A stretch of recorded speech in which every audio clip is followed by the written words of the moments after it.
Dans un village africain niché au cœur d'une savane dorée, entouré de baobabs majestueux et de champs de mil, vit Kofi, un garçon de 10 ans au sourire lumineux et au cœur courageux. Son monde est rythmé par les rires des enfants, les légendes racontées par les anciens sous le ciel étoilé et l'amour de sa famille, sa mère, tisserande aux mains habiles, son père, chasseur respecté, et sa petite sœur, curieuse comme un oiseau-mouche.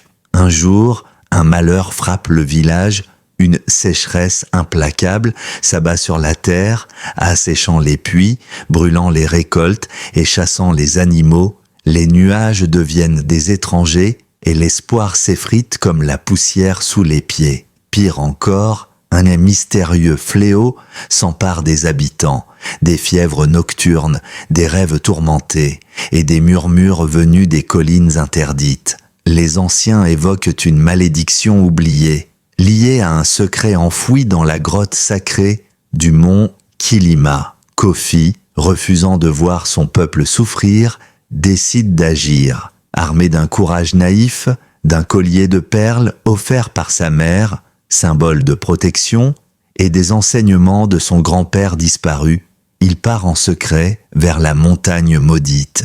Sur son chemin, il croise Nyota, une lionne blessée aux yeux pleins de sagesse, et découvre des traces de pas qui ne semblent pas humains.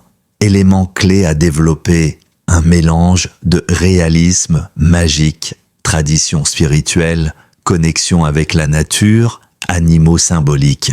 Les thèmes de la résilience, du lien familial et du sacrifice. Un antagoniste subtil. La sécheresse est-elle naturelle ou manipulée par une force ancienne? Un climax émouvant. Kofi devra-t-il affronter ses peurs ou renier une partie de son héritage pour sauver les siens?